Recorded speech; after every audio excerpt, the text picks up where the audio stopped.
Assalamualaikum warahmatullahi wabarakatuh. Kami dari kelompok manajemen keuangan yang beranggotakan saya, Rizky Hanifah Dwindrum dengan NIM 170404057. Saya Nabila Safira dengan NIM 170403031. Dan saya Asila Zekarjinani dengan NIM 170403032. Kami akan mempresentasikan hasil PowerPoint kami yang bertemakan tentang saham dan obligasi. Baiklah, ini PowerPoint saya tentang saham dan obligasi.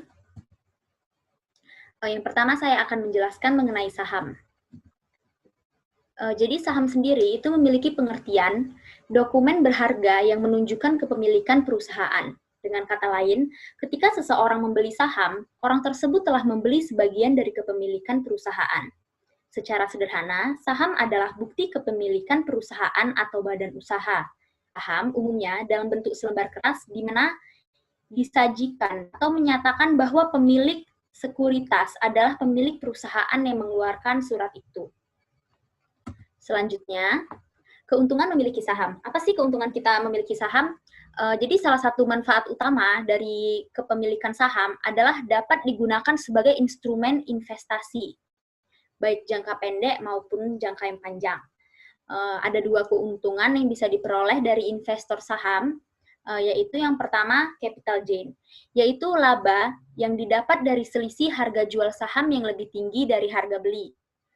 Setiap investor saham mendapat untung sesuai dengan ukuran saham yang dimilikinya. Selanjutnya yang kedua, keuntungan yang lain, dividen. Itu merupakan laba yang diperoleh dari distribusi dividen tunai emiten. Ini adalah penghasilan tambahan yang diperoleh investor ketika membeli saham dari emiten yang memiliki kinerja pendapatan yang baik. Selanjutnya, resiko dari saham. Dari sumber yang saya dapatkan, terdapat 4 resiko utama. Yang pertama adalah resiko likuidasi, yaitu resiko ini terjadi ketika penerbit bank atau dilikuidasi di mana pemegang saham memiliki hak untuk klaim akhir atas aset perusahaan setelah kewajiban penerbit dikeluarkan. Resiko yang kedua, tidak ada pembagian dividen, yaitu resiko ini terjadi ketika penerbit menggunakan laba perusahaan untuk memperluas bisnisnya, sehingga memutuskan untuk tidak membagikan dividen kepada pemegang saham. Yang ketiga, resikonya yaitu investor kehilangan modal. Resiko ini terjadi ketika harga beli saham ternyata lebih besar dari harga jual, sehingga pemegang saham kehilangan modalnya, atau jadinya capital loss. Yang keempat, resiko itu adalah saham delisting dari bursa. Saham tidak dapat diperdagangkan, artinya kan, tentu saja ini akan membuat emiten dan pemegang saham kehilangan uang. Selanjutnya, penilaian dari saham. Ada 3 jenis penilaian saham, yaitu nilai buku, nilai pasar, nilai intrinsik. Nilai buku merupakan nilai aset yang tersisa setelah dikurangi kewajiban perusahaan jika dibagikan. Nilai buku mencerminkan berapa besar jaminan atau aktiva bersih untuk saham yang dimiliki oleh investor. Yang kedua tadi adalah nilai pasar. Nilai pasar ini merupakan harga yang dibentuk oleh permintaan dan penawaran saham di pasar modal, atau disebut juga dengan harga pasar sekunder. Dan yang ketiga, nilai intrinsik. Nilai intrinsik ini adalah nilai saham yang menentukan harga wajar suatu saham agar saham tersebut mencerminkan nilai saham yang sebenarnya, sehingga tidak terlalu mahal. Nah, nilai intrinsik ini adalah mencari nilai sekarang dari semua aliran kas di masa mendatang, baik yang berasal dari dividen maupun capital gain. Oke, selanjutnya saya akan menjelaskan tentang obligasi. Mungkin tidak semua orang bisa mengenal namanya obligasi. Nah, obligasi dapat didefinisikan sebagai utang jangka panjang yang akan dibayar kembali pada saat jatuh tempo dengan bunga yang tetap jika ada. Nilai utang dari obligasi akan dibayarkan pada saat jatuh temponya dan dinyatakan dalam surat utangnya. Bunga dari obligasi adalah tetap, misalnya 14% setahun dan sudah ditentukan. Karena obligasi membayar bunga yang besarnya tetap, maka obligasi dikenal juga sebagai sekuritas pendapatan tetap. Selanjutnya, Keuntungan dari berinvestasi obligasi. Keuntungannya itu mendapatkan kupon atau nisbah secara periodik dari efek bersifat utang yang dibeli. Keuntungan surat utang adalah lebih besar ketimbang depositonya. Selanjutnya, memperoleh capital gain atau keuntungan dari penjualan aset modal yang harganya lebih tinggi. Selanjutnya, tingkat imbal hasil sudah diperhitungkan pada awal investasi. Banyak pilihan seri efek bersifat utang yang bisa dipilih investor di pasar sekunder. Jika yang kamu miliki surat utang negara, sudah pasti terjamin sehingga kamu tak perlu khawatir soal keamanannya. Selanjutnya, kupon obligasi memiliki nilai yang lebih tinggi daripada keuntungan bunga deposito, seperti yang sudah saya jelaskan tadi. Selanjutnya, surat utang bisa dijadikan sebagai jaminan atau agunan. Jadi, kita bisa menggunakan mengambil pinjaman ke bank atau beli saham di bursa efek. Untuk selanjutnya adalah jenis-jenis obligasi. Jadi, jenis-jenis obligasi itu tergantung dari mana aspek kita melihatnya. Jika dilihat dari siapa penerbitnya, surat utang digolongkan menjadi 3 jenis, yaitu obligasi pemerintah, obligasi munikipal, dan obligasi perusahaan. Obligasi pemerintah mempunyai sifat yang sama dengan obligasi perusahaan, hanya bedanya penerbitnya adalah pemerintah, bukannya perusahaan swasta, sehingga obligasi pemerintah dianggap lebih aman dibandingkan dengan obligasi perusahaan. Surat utang pemerintah ini sering disebut dengan surat utang negara.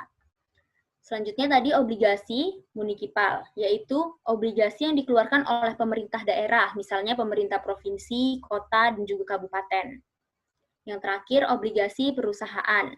Surat utang jangka panjang yang dikeluarkan oleh perusahaan swasta dengan nilai utang akan dibayarkan kembali pada saat jatuh tempo dengan pembayaran kupon atau tanpa kupon yang sudah ditentukan di kontrak utangnya. Jenis-jenis obligasi menurut sistem pembayarannya dikategorikan lagi menjadi 4, yaitu obligasi konvensional, yaitu dia mengacu pada definisi pembayaran. Konvensional di sini artinya adalah pembayaran kuponnya yang dilakukan setiap setengah tahun. Namun, jika melihat kasus Indonesia, umumnya kupon surat utang akan dibayarkan setiap 3 bulan sekali. Selanjutnya, zero coupon bonds. Itu kuponnya sudah dibayar di muka secara sekaligus atau lamsum. Jadi, tidak dicicil secara per 3 bulanan. Selanjutnya, fixed coupon bonds. Itu kupon yang dibayarkan penerbit surat utang akan memiliki presentasi yang sama hingga tanggal jatuh temponya.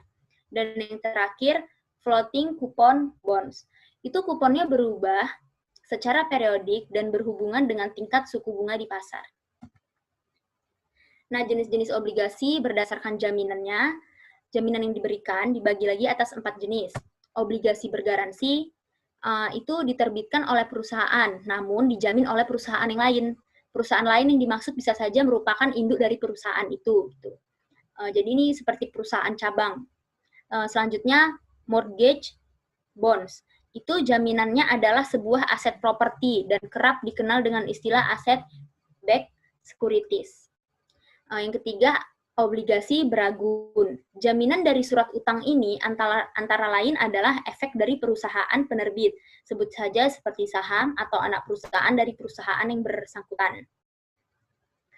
Selanjutnya, equipment trust bond atau obligasi perlengkapan, yaitu surat utang yang mana penerbitnya menjamin peralatan atau kendaraan berat miliknya, sebut saja seperti perusahaan maskapai penerbangan yang menjaminkan pesawatnya. Terakhir, jenis-jenis obligasi berdasarkan tanpa jaminan yang diberikan. Maaf, ini saya buat 4 jenis, jadi ini adalah 2 jenis, yaitu yang pertama debentur, itu surat utang tanpa jaminan, di mana para pemegang surat utang hanya akan memegang janji dari penerbit bahwa utang pokok dan kuponnya akan dibayar pada waktunya. Yang kedua, subordinate debentur. Itu seandainya penerbit telah memberi satu obligasi debentur, akan ada hierarki dari surat utang tersebut. Oleh karena itu, subordinated debenture adalah obligasi junior dari debentur sebelumnya. Pada intinya, jika penerbit sewaktu-waktu bangkrut, klaim obligasi junior ini nggak akan bisa dibayarkan sebelum penerbit mampu melunasi seluruh kewajiban atas obligasi seniornya. Selanjutnya, karakteristik obligasi. Yang pertama itu ada nilai intrinsik obligasi, yaitu nilai yang diestimasikan dengan mendiskonto semua aliran kas yang berasal dari pembayaran kupon, ditambah pelunasan obligasi sebesar nilai par pada saat jatuh tempo. Yang kedua, ada nilai par atau nilai nominal atau face value. Ini nilai pokok yang tertera pada lembar suatu obligasi yang akan diterima oleh pemegang obligasi pada saat obligasi tersebut jatuh tempo, yang dinyatakan dalam persentase dari nilai nominal. Dan yang terakhir, tingkat suku bunga kupon obligasi, yaitu pendapatan utama pemegang obligasi adalah bunga yang dibayar perusahaan kepada pemegang obligasi pada waktu-waktu yang telah ditentukan. Nah, ini cara menentukan harga obligasi. Jadi harga jual beli obligasi tidak selalu sebesar nilai nominalnya. Besarnya harga ditentukan oleh tingkat bunga obligasi. Semakin besar bunganya, harga obligasi semakin tinggi. Dan sebaliknya, kalau semakin kecil bunga obligasi, maka semakin rendah juga harganya. Untuk mengetahui apakah bunga obligasi itu cukup besar atau rendah, itu dibandingkan antara presentase bunga obligasi dengan tingkat bunga di pasar. Bila presentasi bunga obligasi melebihi tingkat bunga di pasar, maka harga jual obligasi akan di atas nilai nominal. Tapi bila tarif bunga obligasi lebih rendah daripada tingkat bunga di pasar, maka harganya di bawah nilai nominal dengan disagio. Agio atau disagio obligasi merupakan perbedaan antara tarif bunga obligasi dengan tingkat bunga di pasar untuk seluruh bunga obligasi yang dibayarkan. Bunga obligasi ditambah atau dikurangi dengan agio atau disagio yang timbul pada saat pembelian menunjukkan hasil sesungguhnya dari obligasi, disebut tarif efektif. Terima kasih. Saja yang bisa saya sampaikan hasil PowerPoint saya. Jika ada teman-teman yang kurang mengerti, ingin ditanyakan, dipersilahkan. Saya ingin bertanya. Iya. Nama saya Sila Zakarjnani dengan NIM 17040372. Pertanyaan dari saya, apakah aktivitas saham ini termasuk haram atau halal? Coba dijelaskan mengenai itu. Terima kasih.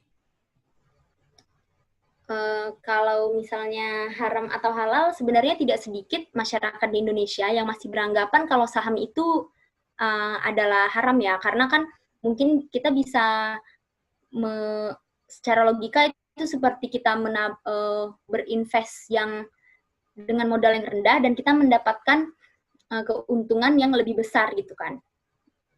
Tapi sebenarnya kalau saham itu dia ada prinsip-prinsip dasar Islam di pasar modal untuk saham, yakni pelarangan riba, setelah itu judi, dan pelarangan barang yang tidak halal. Nah, dari sini kita bisa melihat bahwa prinsip-prinsip itu bisa menunjang kehalalan dari saham tersebut gitu. Jadi halal atau haramnya itu semua tergantung niat dan keikutsertaan kita gitu sih. Baik, terima kasih atas jawabannya. Sama-sama. Saya akan bertanya, boleh? Boleh. Untuk kepada Rizky Hanifah, saya apresiasi telah menyajikan presentasi yang sangat jelas dan juga sangat menarik.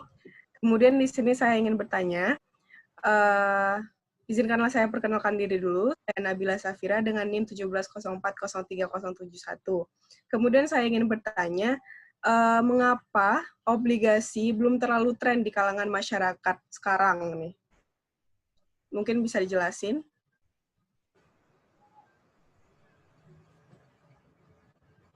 Bisa diulangi? Nggak jelas tadi. Mengapa obligasi belum terlalu tren di kalangan masyarakat kita sekarang? Jadi pertanyaannya, mengapa obligasi seperti kurang diminati ya oleh masyarakat Indonesia? Ya. Jadi dari sumber yang sudah pernah saya baca, alasan yang menyebabkan obligasi itu di Indonesia peminatnya itu lebih rendah dibandingkan negara Asia lainnya. Yang pertama, rumitnya proses penerbitan obligasi jika dibandingkan dengan meminjam dana dari bank. Yang kedua, pada periode tertentu, biaya dana penerbitan obligasi tidak jauh berbeda dengan pinjaman perbankan. Sehingga perusahaan lebih memilih perbankan karena dia tidak lebih ribet gitu kan. Terus yang ketiga, hanya perusahaan yang memperoleh peringkat layak investasi saja yang dapat mengeluarkan obligasi. Dan yang terakhir, kurangnya pemahaman dari perusahaan terkait proses penerbitan obligasi atau mengakses pasar modal. Saya kira jawabannya itu, apakah bisa diterima? Bisa, sudah jelas. Terima kasih penjelasannya. Ya, terima kasih. Kemudian, selanjutnya presentasi dari Saudara Nabila. Assalamualaikum warahmatullahi wabarakatuh. Saya Nabila Safira dengan 1704030071. Di sini adalah PowerPoint saya dengan mata kuliah manajemen keuangan yang bertopikkan dengan saham dan obligasi.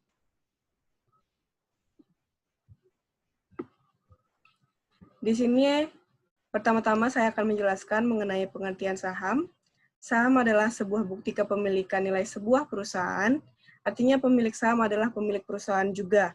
Kemudian semakin besar saham yang dimiliki, maka semakin besar kekuasaan di dalam perusahaan tersebut. Dengan menerbitkan saham, memungkinkan perusahaan-perusahaan yang membutuhkan pendanaan jangka panjang untuk menjual kepentingan dalam bisnis saham atau efek ekuitas dengan imbalan uang tunai. Ini adalah metode utama untuk meningkatkan modal bisnis selain menerbitkan obligasi. Saham dijual melalui pasar primer dan pasar sekunder. Saham juga merupakan salah satu instrumen yang besar pasar keuangan yang paling populer. Menerbitkan saham merupakan salah satu pilihan perusahaan ketika memutuskan untuk pendanaan perusahaan. Saham dapat didefinisikan sebagai tanda penyertaan modal seseorang atau pihak badan usaha dalam suatu perusahaan atau perseroan terbatas. Dengan menyertakan modal tersebut, maka pihak tersebut memiliki klaim atas pendapatan perusahaan, klaim atas aset perusahaan, dan berhak hadir dalam rapat umum pemegang saham ataupun RUPS. Selanjutnya, ini adalah keuntungan kepemilikan saham. Yang pertama adalah capital gain. Capital gain merupakan laba atau keuntungan yang didapat dari selisih harga jual saham yang lebih tinggi daripada harga beli. Maka keuntungan untuk tiap investor atau pemegang saham tergantung dari ukuran atau jumlah saham yang dimilikinya. Kemudian keuntungan yang kedua adalah dividen, yaitu merupakan laba atau keuntungan yang didapatkan dari distribusi dividen tunai emiten. Saat membeli saham dari emiten yang memiliki kinerja pendapatan yang baik, maka akan memperoleh penghasilan tambahan. Kemudian resiko kepemilikan saham. Ada dua, yaitu capital loss dan suspend. Capital loss adalah harga beli bisa lebih tinggi daripada harga jual. Jika harga jual merosot tajam, maka hal inilah yang akan menjadi momok menakutkan untuk kepemilikan saham. Seperti saat Anda membeli saham nih dengan harga Rp55.000 dan harus menjualnya di angka Rp2.000, maka secara otomatis saham itu udah mengalami kerugian lebih dari 50% per lembar. Kemudian yang kedua adalah suspend. Resiko ini terjadi ketika saham terkena suspend atau diberhentikan perdagangannya oleh bursa efek. Maka secara otomatis seluruh saham yang dimiliki tidak memiliki nilai sama sekali dan akan mengalami kerugian 100%. Namun yang cukup melegakan adalah suspend ini tidak berlaku selamanya, alias sementara, sehingga suspennya bisa dicabut. Untuk masalah waktunya bisa berbeda-beda tergantung perusahaan. Kadang ada yang cukup 1 hari, ada juga yang berlangsung berapa hari, gitu. Kemudian penilaian saham. Penilaian saham adalah metode perhitungan nilai-nilai teoritis dari sebuah perusahaan dan saham mereka. Kegunaan utama dari metode ini adalah untuk memprediksi harga pasar di masa depan. Semua itu untuk mendapatkan keuntungan dari pergerakan harga saham yang dinilai terlalu rendah akan dibeli, sedangkan saham yang dinilai terlalu tinggi akan dijual. Dengan harapan bahwa saham yang nilainya terlalu rendah secara keseluruhan akan naik nilainya, sedangkan saham yang dinilai terlalu tinggi umumnya akan mengalami penurunan nilainya. Ada 3 penilaian saham, yaitu nilai buku atau book value, yaitu nilai saham yang didasarkan pembukuan perusahaan emiten, yaitu dengan rumus nilai buku per lembar saham sama dengan total ekuitas dibagi jumlah saham beredar. Nilai pasar, harga dari saham di pasar pada saat tertentu yang ditentukan pelaku pasar. Nilai pasar ini ditentukan oleh permintaan dan penawaran saham yang bersangkutan di pasar bursa. Nah, yang ketiga, nilai intrinsik atau teoritis. Nilai saham yang sebenarnya atau seharusnya terjadi. Ada 2 analisis yang digunakan untuk menentukan nilai sebenarnya saham, yaitu yang pertama adalah Fundamental Security Analysis atau Company Analysis, dan yang kedua adalah Technical Analysis. Untuk selanjutnya adalah pengertian obligasi. Obligasi adalah aset pendapatan tetap yang merupakan pinjaman yang diberikan oleh seorang investor atau pembeli obligasi ke peminjam atau penerbit atau penjual obligasi. Investor membeli obligasi untuk mendapatkan imbal bunga yang tetap. Peminjam seperti perusahaan dan pemerintah menjual obligasi untuk proyek-proyek keuangan dan operasional. Obligasi secara ringkasnya adalah utang tetapi dalam bentuk security. Penerbit obligasi adalah si peminjam atau debitur, sedangkan pemegang obligasi adalah pemberi pinjaman atau kreditur, dan kupon obligasi adalah bunga pinjaman yang harus dibayar oleh debitur kepada kreditur. Dengan penerbitan obligasi ini, maka dimungkinkan bagi penerbit obligasi guna memperoleh pembiayaan investasi jangka panjangnya dengan sumber dana dari luar perusahaan. Nah, keuntungan obligasi yang saya dapatkan ada 5. Yang pertama adalah memperoleh kupon bunga secara berkala, baik setiap bulan, 3 bulan, atau 6 bulan sekali. Kupon tersebut terbagi menjadi 2, yaitu kupon fix dan kupon floating.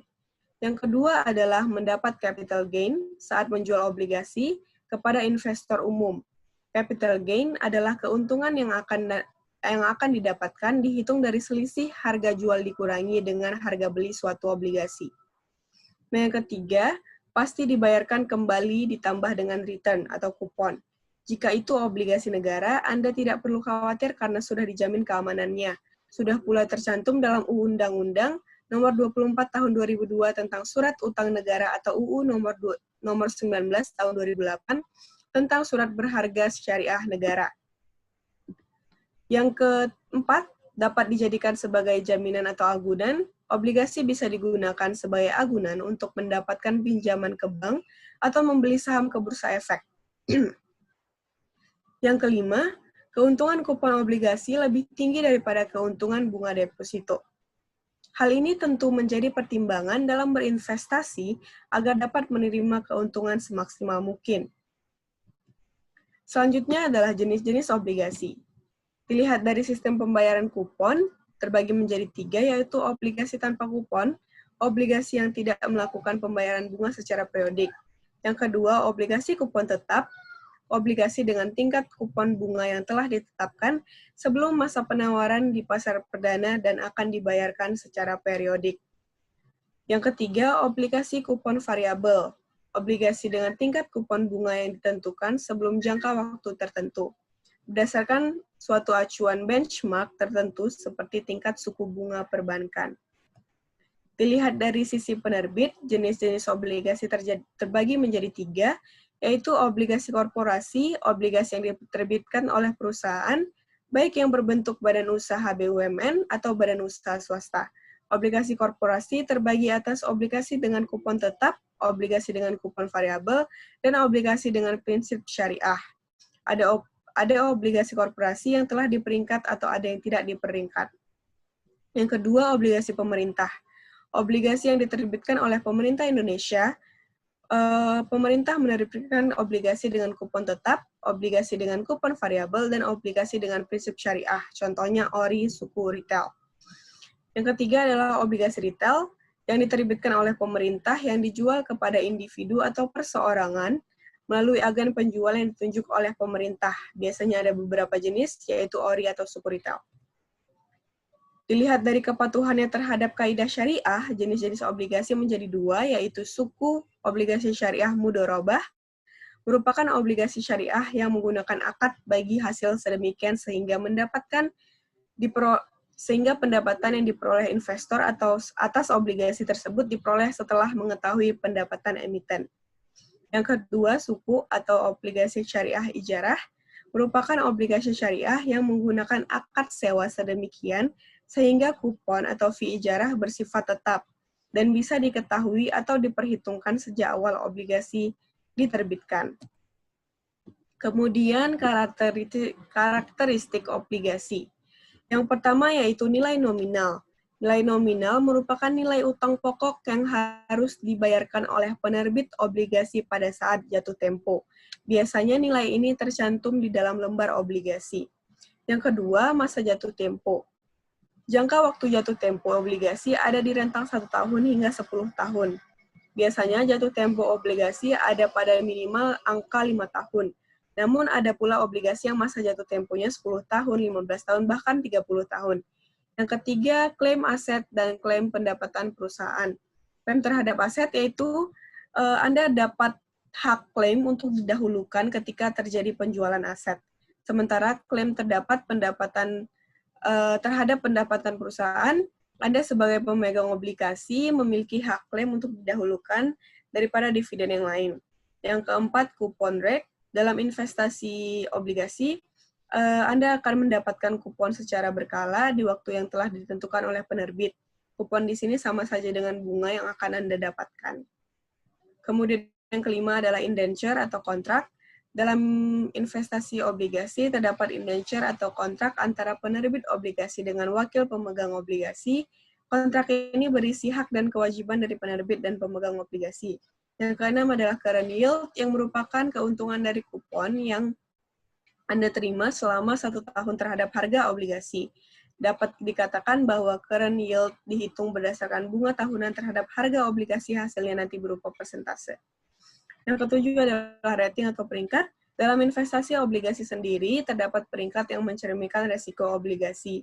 Peringkat obligasi biasanya terdiri dari 2 atau 3 huruf disertai dengan simbol atau angka, misalnya AAA, AA+, BB+, dan seterusnya. Semakin tinggi peringkat, maka semakin rendah bunga yang ditawarkan dan resikonya semakin kecil. Cara menentukan harga obligasi. Harga jual beli obligasi tidak selalu sebesar nilai nominalnya. Besarnya harga ditentukan oleh tingkat bunga obligasi, yaitu semakin besar bunganya, harga obligasi semakin tinggi, dan semakin kecil bunga obligasi semakin rendah harganya. Untuk mengetahui apakah bunga obligasi itu cukup besar atau kurang dibandingkan antara persentase bunga obligasi dengan tingkat bunga di pasar. Bila persentase bunga obligasi melebihi tingkat bunga di pasar, maka harga jual obligasi akan di atas nilai nominal atau dengan agio. Tapi bila tarif bunga obligasi lebih rendah daripada tingkat bunga di pasar, maka harganya di bawah nilai nominal dengan disagio. Agio dan disagio obligasi merupakan perbedaan antara tarif bunga obligasi dengan tingkat bunga di pasar untuk seluruh bunga obligasi yang dibayarkan. Bunga obligasi ditambah atau dikurangi dengan agio atau disagio yang timbul pada saat pembelian menunjukkan hasil sesungguhnya dari obligasi. Disebut tarik efektif.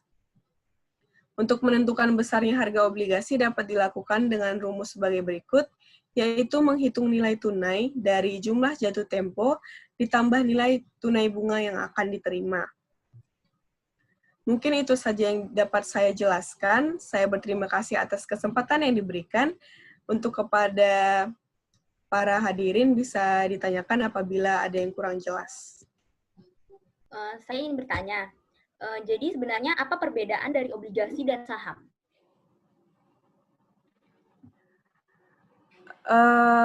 Terima kasih atas pertanyaannya. Jadi perbedaan antara saham dan obligasi ya pertanyaannya.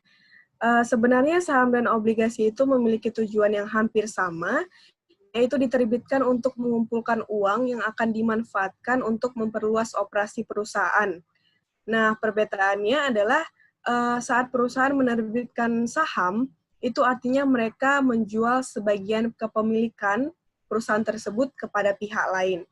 Nah, sementara saat perusahaan menerbitkan obligasi, itu artinya mereka menerbitkan utang dan pihak lain dapat memiliki obligasi berhak mendapatkan pembayaran kembali pokok utang ditambah dengan bunga. Seperti itu sih. Itu adalah perbedaan yang mendasar mengenai saham dan obligasi. Apakah bisa diterima? Rizky, Hanifah? Iya, bisa. Baik, terima kasih. Saya ingin bertanya, nama saya Sila Sekar Sendani dengan NIM 17040372. Tadi pertanyaan dari Saudari Riz mengenai perbedaan dari saham dan obligasi. Nah, pertanyaan saya, kira-kira di antara dua itu lebih bagus yang mana dalam hal berinvestasi? Apakah lebih bagus obligasi atau saham? Terima kasih. Oke, terima kasih pertanyaannya kepada saudari Asila. Pertanyaan adalah bagaimana sih yang lebih baik untuk berinvestasi antara obligasi dan saham? Sebelum saya memutuskan mana yang lebih baik, saya pengen jelasin dulu kalau misalnya kita tuh membeli saham. Maksud saya membeli obligasi. Itu berarti kita tuh memberikan dana sebagai pinjaman dengan tenor tertentu kepada pihak penerbit obligasi. Di obligasi itu keamanannya sangat unggul, yang paling menonjol. Jadi kita tuh tidak melakukan apa-apa, tapi bisa menerima kupon bunga secara berkala. Nah, kekurangan obligasi itu, kita tidak bisa sewaktu-waktu mengambil dana yang telah dipinjamkan hingga tanggal jatuh tempo.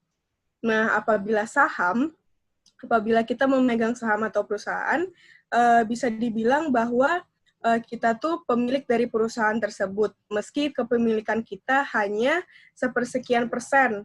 Nah, kan pemegang saham akan ikut mendapat profit bila kinerja perusahaan sedang baik, dan sebaliknya apabila kinerja perusahaan itu buruk, maka kita harus menanggung resikonya. Jadi kita tuh harus memilih saham yang berkinerja secara baik lewat analisa fundamental. Lalu harus menentukan waktu yang tepat juga untuk membeli atau menjualnya dengan analisa teknikal.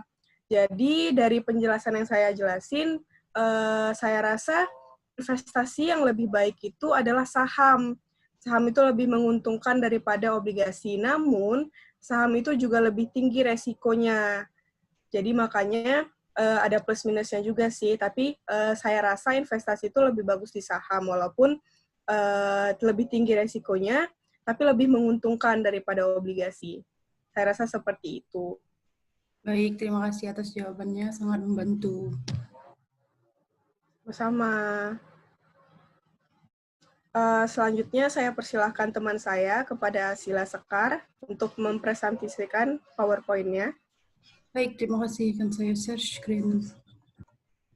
Assalamualaikum warahmatullahi wabarakatuh. Perkenalkan, nama saya Sila Sekar Sendani dengan NIM 17040372.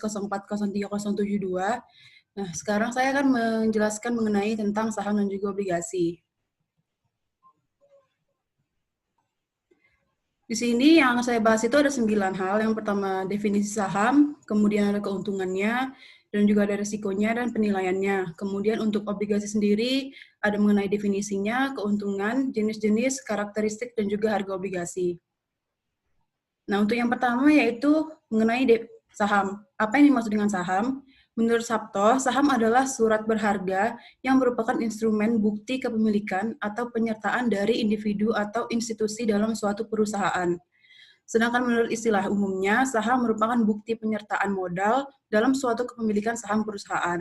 Nah, sehingga dapat didefinisikan bahwasannya saham itu adalah tanda penyertaan modal seseorang atau pihak atau badan usaha dalam suatu perusahaan atau perseroan terbatas. Dengan menyertakan modal tersebut, maka pihak tersebut memiliki klaim atas pendapatan perusahaan. Nah, kemudian selanjutnya ada keuntungan dalam memiliki saham. Yang pertama, yaitu mendapatkan keuntungan dari kenaikan harga saham atau sering disebut dengan capital gain. Selain itu, kita juga berpeluang mendapatkan dividen setiap tahunnya. Bila perusahaan mendapat laba, sebagian akan dibagikan kepada pemegang saham dalam bentuk dividen. Nah, yang kedua, investasi saham bisa dimulai dengan dana yang relatif kecil, misalnya cukup dengan menyetor dana 1-2 juta rupiah. Investasi saham juga sangat liquid, artinya jika membutuhkan uang, saham bisa dijual dengan segera, mudah, dan cepat, berbeda dengan menjual properti yang membutuhkan waktu lama untuk mencari pembeli. Dan kemudian tidak adanya biaya perawatan atau administrasi. Memiliki properti ada biaya perawatan tiap tahun dan biaya lainnya. Setelah membeli saham, kita bisa menyimpan saham tersebut selama mungkin dan tidak dikenai biaya apapun. Yang terakhir, yaitu aman karena dijamin pemerintah. Investasi saham merupakan investasi yang legal, dan nasabah dan sahamnya dijamin keamanannya oleh pemerintah. Kemudian selanjutnya itu adalah risiko pada saham. Yang pertama itu adalah capital loss. Capital loss ini apabila harga beli lebih besar dari harga jual. Contohnya itu jika kita memberi saham dengan harga 5.000 dan harus menjualnya di angka 2.000, maka secara otomatis sudah mengalami kerugian lebih dari 50% per lembarnya. Yang kedua adalah suspend. Terjadi ketika saham terkena suspend atau diberhentikan perdagangannya oleh bursa efek. Maka secara otomatis seluruh saham yang dimiliki tidak memiliki nilai sama sekali dan akan mengalami kerugian 100%. Kemudian yaitu adalah perusahaan bangkrut. Sebagai pemilik pemegang saham, memiliki hak paling akhir setelah perusahaan dilikuidasi dan hasilnya dipakai untuk membayar pajak, hak gaji karyawan, dan juga utang. Yang terakhir itu adalah fluktuasi, di mana harga saham akan berubah-ubah mengikuti mekanisme permintaan dan penawaran di pasar modal. Penyebab umum perusahaan mengalami penurunan harga saham, yaitu yang menyerang semua saham secara keseluruhan, atau sering kita sebut dengan risiko sistemik. Contohnya itu adalah kenaikan suku bunga atau kondisi politik. Nah, kemudian ada penilaian saham. Menurut Body, penilaian saham adalah proses menggunakan informasi seputar keuntungan sekarang dan di masa depan dari sebuah perusahaan untuk mencari dan memprediksi nilai harga wajar suatu saham. Untuk nilainya itu sendiri ada 3. Yang pertama nilai buku. Nilai buku ialah nilai aset yang tersisa setelah dikurangi kewajiban perusahaan jika dibagikan. Nilai buku hanya mencerminkan berapa besar jaminan atau seberapa besar aktiva bersih untuk saham yang dimiliki investor. Yang kedua ada nilai pasar. Nilai pasar merupakan harga yang dibentuk oleh permintaan dan penawaran saham di pasar modal atau disebut juga dengan harga pasar sekunder. Yang terakhir ada nilai intrinsik. Nilai intrinsik adalah nilai saham yang menentukan harga wajar suatu saham agar saham tersebut mencerminkan nilai saham yang sebenarnya, sehingga tidak terlalu mahal. Perhitungan nilai intrinsik ini adalah mencari nilai sekarang dari semua aliran kas di masa mendatang, baik yang berasal dari dividen maupun capital gain. Nah, selanjutnya yaitu mengenai obligasi. Apa yang dimaksud dengan obligasi? Menurut Jonathan Beberg, obligasi merupakan sebuah surat berharga yang diterbitkan atau dijual oleh perusahaan atau juga pemerintah untuk dapat memperoleh dana dari investor dengan pemberian kompensasi berupa bunga yang dibayarkan dengan berdasarkan perjanjian awal. Nah, untuk keuntungannya itu sendiri, yang pertama dijamin oleh undang-undang. Dalam undang-undang telah disebutkan bahwa pemerintah Indonesia akan menjamin pembayaran pokok beserta bunga berdasarkan ketentuan waktu yang berlaku. Yang kedua, yaitu proses pencairan cepat dan juga fleksibel. Nasabah atau investor bisa melakukan pencairan obligasi pada waktu yang sesuai dengan harga di pasar. Kemudian, menjadi pendapatan tetap atau fixed cost. Pemegang obligasi akan mendapatkan pendapatan bunga secara rutin selama waktu berlakunya obligasi. Bunga yang ditawarkan umumnya lebih tinggi daripada bunga yang diberikan oleh deposito. Nah, selanjutnya yaitu menurut Sharon Wright dalam bukunya yang berjudul Getting Started in Bonds, ada beberapa jenis-jenis obligasi. Yang pertama yaitu adalah municipal bonds, obligasi yang diterbitkan oleh negara, kota, atau pemerintah daerah dan bebas dari pajak. Yang kedua adalah corporate bonds, yaitu obligasi yang diterbitkan oleh bank, institusi keuangan bukan bank, perusahaan pemerintah, atau perusahaan swasta lainnya dalam mata uang rupiah atau mata uang asing lainnya. Yang ketiga adalah mortgage-backed bonds, yaitu obligasi yang dijamin oleh kepemilikan aset berharga dan juga properti. Yang keempat adalah international bonds, yaitu obligasi yang diterbitkan oleh negara untuk dijual ke negara lain atau perusahaan asing. Dan yang terakhir ada convertible bonds, yaitu disebut juga sebagai obligasi hybrid, karena sewaktu-waktu dapat dikonversikan menjadi saham biasa atau common stock. Untuk karakteristik obligasi itu sendiri, menurut Keon et al. Dan Pertiwi, dalam Pertiwi, yang pertama itu ada nilai pari, adalah nilai nominal yang tertera pada lembar obligasi yang akan dikembalikan kepada pemegang obligasi pada saat jatuh tempo. Yang kedua ada tingkat suku bunga atau kupon, yaitu jumlah bunga tetap yang harus dibayarkan setiap tahun oleh perusahaan yang mengeluarkan obligasi atau kupon bonds. Yang ketiga adalah periode jatuh tempo, yaitu lamanya waktu hingga pihak penerbit obligasi membayarkan kembali nilai pari obligasi kepada para pemilik obligasi. Dan yang terakhir adalah indenture, yaitu Dewan Perjanjian Legal antara perusahaan penerbit obligasi dengan dewan atau wali obligasi yang mewakili para pemilik atau pembeli obligasi tersebut. Nah, yang terakhir itu mengenai harga obligasi. Dalam harga obligasi ini dibedakan menjadi 3. Yang pertama itu nilai par, yaitu ketika harga obligasi sama dengan nilai nominalnya. Contohnya itu, obligasi dengan nilai nominal 50 juta dijual pada harga 100%. Maka nilai obligasi tersebut adalah 100% dikali 50 juta yang sama dengan 50 juta. Sehingga dia sama, harga beli sama dengan harga nilai nominalnya. Kemudian yang kedua ada ad premium, yaitu dengan premi apabila harga obligasi lebih besar dari nilai nominal. Contohnya, obligasi dengan nilai nominal 50 juta dijual dengan harga 102%. Maka nilai obligasi tersebut 102% dikali 50 juta sama dengan 51 juta. Yang ketiga adalah at discount atau dengan diskon, yaitu ketika harga obligasi lebih kecil dari nilai nominalnya. Misalnya, obligasi dengan nilai nominal 50 juta dijual dengan harga 98%. Maka nilai dari obligasi tersebut 98% dikali 50 juta, sehingga 49 juta. Mungkin itu saja yang dapat saya sampaikan mengenai materi saham dan juga obligasi. Untuk teman-teman yang memiliki pertanyaan, saya persilahkan. Dan untuk jika terdapat perkataan saya yang salah, saya mohon maaf. Terima kasih. Baik, kepada Saudari Asila, terima kasih atas presentasinya, sangat jelas dan sangat menarik. Mungkin di sini saya ingin bertanya kepada Asila, apa aja sih yang menyebabkan saham itu mengalami suspend gitu? Mungkin itu ya aja yang bisa saya tanyakan.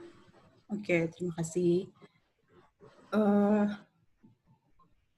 Itu tadi di resiko ya. Di resiko saham itu salah satunya yaitu mengalami suspend. Maksudnya itu kan ketika suatu saham itu diberhentikan secara kurun waktu tertentu oleh bursa efek. Nah, itu penyebabnya. Yang pertama itu bisa dikarenakan penurunan harga saham yang cukup drastis dalam waktu singkat. Nah, yang kedua itu ketika perusahaan tersebut merasa dirugikan oleh krediturnya. Dan yang terakhir, yaitu ketika permintaan dari otoritas bursa yang tidak dipenuhi oleh perusahaan tersebut. Contohnya, misalnya suatu otoritas bursa tersebut meminta laporan keuangan pihak perusahaan, namun pihak perusahaan tersebut tidak memenuhinya, sehingga dari pihak bursa tersebut memberikan hukuman atau sanksi dengan cara mensuspend perusahaan tersebut. Saya kira itu beberapa alasan kenapa saham bisa mengalami suspend. Apakah sudah bisa menjawab pertanyaannya? Ya, sudah. Terima kasih ya, Sila. Sama-sama. Saya sekarang yang ingin bertanya. Perkenalkan, saya Rizky Hanifa Duningrum, 17040357. Jadi untuk saudari Sila, kira-kira dalam obligasi, apa saja perolehan yang diterima investor hingga terjadinya jatuh tempo? Oke, jadi di obligasi ini, yang tadi sudah saya jelaskan sebelumnya, itu dia ada nilai nominal dan juga ada namanya kupon atau kupon bond. Nah, jadi jika orang tersebut ingin membeli obligasi dari pihak investor, kita bilang, itu maka hal yang perolehan yang bakalan diterima oleh investor itu, dia berupa nilai nominalnya atau nilai parnya. Misalnya tadi harganya 90 juta, 100 juta, misalnya 100 juta, maka di akhir jatuh tempo nanti yang harus dikembalikan ke pihak si investor atau pihak yang kita pinjam itu, yang kita beli itu adalah senilai 100 juta serta besar bunga yang diberikan. Misalnya dia 16% selama 5 tahun, maka total yang bakalan diterima oleh si investor itu nilai yang 100 juta tadi ditambah bunga selama 16% kali 5 tahun itu. Kira-kira seperti itu.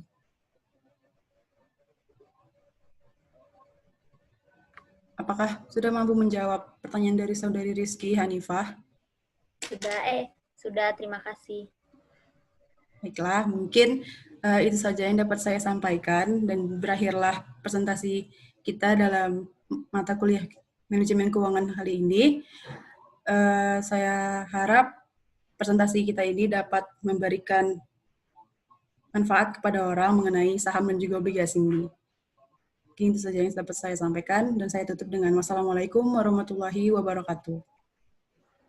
Waalaikumsalam warahmatullahi wabarakatuh.